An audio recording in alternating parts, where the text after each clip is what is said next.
ఈ కొద్ది కాలంలోనే అటు ఇటు రాజకీయ నాయకులే సాహిత్యాన్ని పట్టించుకొని కొంతవరకు కృషి చేస్తాడంటే నాకు కొంత ఆశగా ఉంది సమాజం మీద.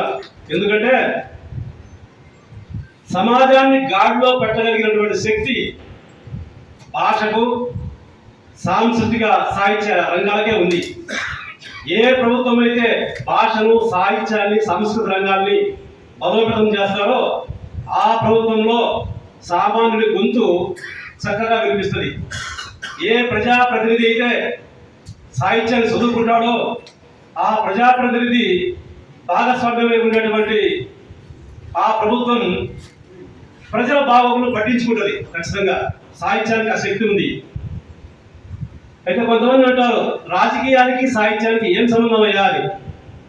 రాజకీయ నాయకులు కవిత్వం చదువుకుంటా, కథలు చదువుకుంటా, నవలు చదువుకుంటా కూర్చోవాలో వాళ్ళకే పని లేదా అంటారు. రాజకీయ నాయకులు ఏం చదువుకోవాలో పక్కన పెడితే రాజకీయానికి సాహిత్యానికి సంబంధం అనేది ఇప్పటిది కాదు, పురాణ కాలం నుంచి కూడా ఆ సంబంధం ఉంది. ఆ రాజుల కాలంలో కూడా న్యాయానికి, రక్షణకు వీటికి కూడా ఒక మంత్రులు పెట్టి చేసినట్లుగానే ఆ స్థానంలో కవులను పోషించేవాళ్ళు వాళ్ళు. ఆ కవులు ఏం చేస్తారంటే రాజు ఎట్లా పరిపాలన చేయాలా, ఆ రాజనీతి ఏంది, ఇదంతా కూడా పుస్తకాలు రాస్తారు వాళ్ళు. ఆ సాహిత్యాన్ని చదువుకున్నటువంటి రాజులు దాన్ని అనుసరిస్తారు. ఆ ఫలితమే ఈ చెరువులు నిర్మించడము, బావులు తవ్వించడము, చెట్లు నాటించడము ఇట్లాంటి కూడా జరుగుతూ వచ్చినాయి పూర్వకాలం నుంచి కూడా. మనకు స్వాతంత్రం వచ్చిన కొత్తల్లో కూడా రాజకీయానికి సాహిత్యానికి సంబంధం బాగా ఉండేది. ప్రధానమంత్రులు కానీ, ముఖ్యమంత్రులు కానీ, అప్పటి మంత్రులు కానీ సాహిత్యాన్ని చదువుకునే వాళ్ళే ఉండేవాళ్ళు.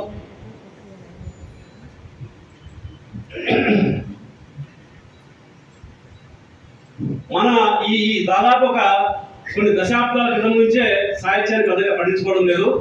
మన పక్కనే ఉన్నటువంటి తమిళనాడు రాష్ట్రం సాహిత్యానికి పెద్దపీట వేస్తా ఉంది. వాళ్ళ కేంద్ర సాహిత్య అకాడమీ లాంటి అవార్డులు వస్తే ఆ సాహిత్యకారుని వాళ్ళు మంచి పురస్కారాలు ఇస్తున్నారు, మంచి ప్రోత్సాహాలు ఇస్తున్నారు, అతన్ని బాగా అందరూ తెప్పిస్తున్నారు. ఈ మధ్యనే బుక్ ఫెయిర్ జరిగితే గవర్నమెంట్ ఒక మంచి నిర్ణయం తీసుకుంది. అక్కడ తమిళ సాహిత్యాన్ని ఇతర భాషల్లోకి తీసుకెళ్లాలా, అనువాదాల ద్వారా అంతర్జాతీయ భాషల్లోకి తీసుకెళ్లాలా అని చెప్పి ఆ ప్రభుత్వం ఒక నిర్ణయం తీసుకున్నది. ఇతర భాషల నుంచి మన భాషల్లోకి అనువాదాలు రావడం కాదు, మన సాహిత్యాన్ని ఇతర భాషల్లోకి తీసుకెళ్లాలా. అట్లా తీసుకెళ్ళడం వల్ల లాభం ఏంటంటే మన సంస్కృతి, సంప్రదాయాలు, మన ఆలోచనలు, మన ఇవన్నీ కూడా ప్రపంచమంతా తెలిసిపోతా ఉంటుంది. అట్లాగే తెలంగాణ ప్రభుత్వం కూడా సాహిత్యానికి అందులో మంచి పేట వేస్తూ ఉంది. కర్ణాటక ప్రభుత్వం కూడా బాగా ఆసక్తి చూపిస్తూ ఉంది సాహిత్యాన్ని గురించి.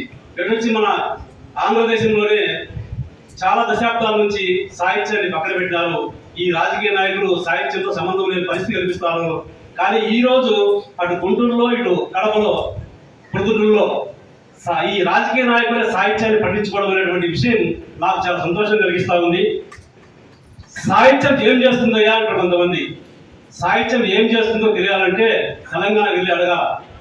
సాహిత్యం ఒక రాష్ట్రాన్ని తెచ్చింది. అక్కడ తెలంగాణ రాష్ట్రాన్ని సాహిత్యం తీసుకొచ్చింది. కథ ద్వారా, పాట ద్వారా, మాట ద్వారా ప్రజల్లో చైతన్యం కలిగించి ఉద్యమ స్ఫూర్తి కలిగించింది సాహిత్యం. అక్కడ ఈనాటికి తెలంగాణ ప్రభుత్వం, తెలంగాణ ప్రాంతంలో సాహిత్యానికి పెద్దపీటే ఉంది. వాళ్ళ పాటలు, కవిత్వాన్ని, కథలు వాళ్ళు వదులుకోలేదు. వాళ్ళు దాన్ని బాగా పట్టించుకొని ఇప్పటికీ వంట పట్టించుకొని కళాకారులు చాలా మంది ఎక్కువగా అక్కడ ఇది ఉన్నారు. మంచి సాహిత్యాన్ని ప్రోత్సహించాలా?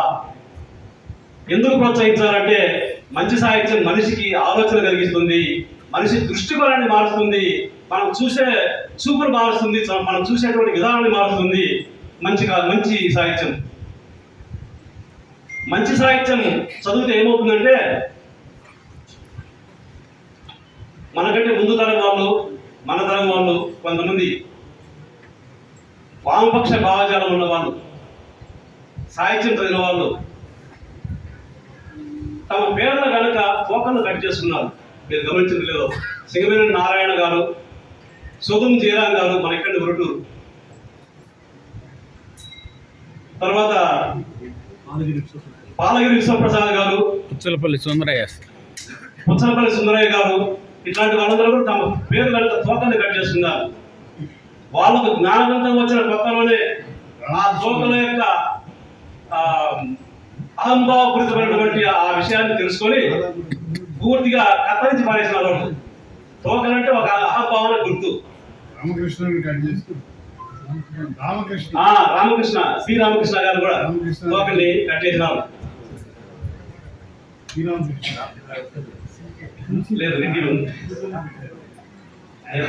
ఎన్ రామచంద్ర ఆయన కూడా తోకని కట్టేసినారు. ఎందుకనంటే ఆ తోక అనేది ఒక కులాహంకారాన్ని గుర్తించి వాళ్ళు గుర్తించినారు. ఇప్పుడు మీరు అనొచ్చు, నువ్వు ఎందుకు పెట్టుకున్నావు తోక అని.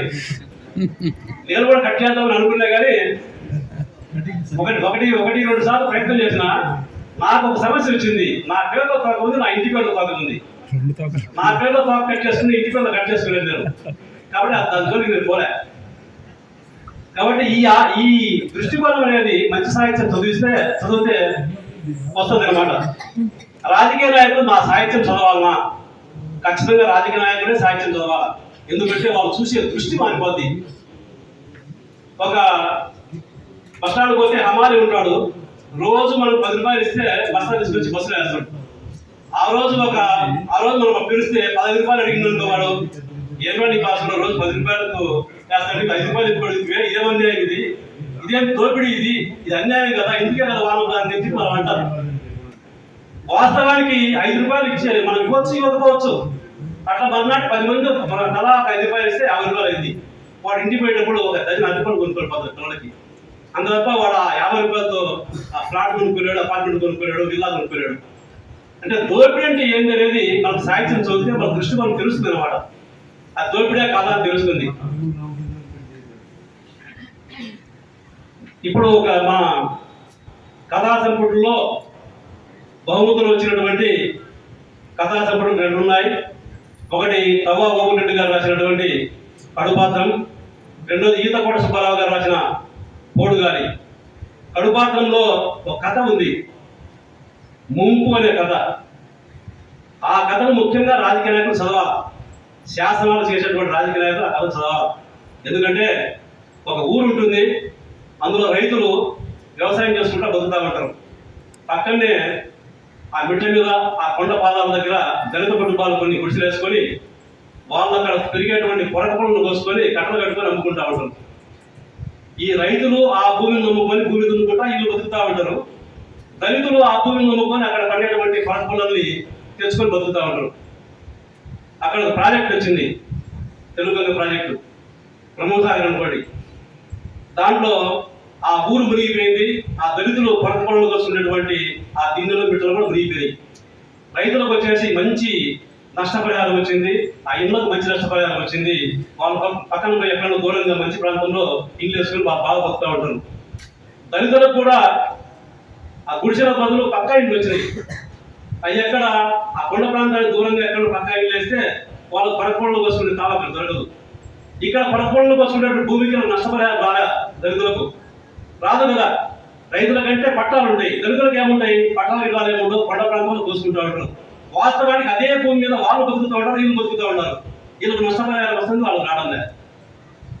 వాళ్ళ పరిస్థితి ఏంది? ఈ కథ రాజకీయ నాయకులు చదివితే ఖచ్చితంగా దళితుల పట్ల వాళ్ళకు కొంత సానుభూతి ఉంటుంది, వాళ్ళకు మేలు చేసేటువంటి అవకాశం ఉంటుంది. ఇట్లాంటి కథలు కడుపాత్రంలో చాలా కథలు ఉన్నాయి. ఖచ్చితంగా రాజకీయ నాయకులు ముఖ్యంగా చదవాల్సినటువంటి కథలు దండిగా ఉన్నాయి. దాంట్లో అత్యాచారం అనే కథ ఉంది, మాయాచారం అనే కథ ఉంది,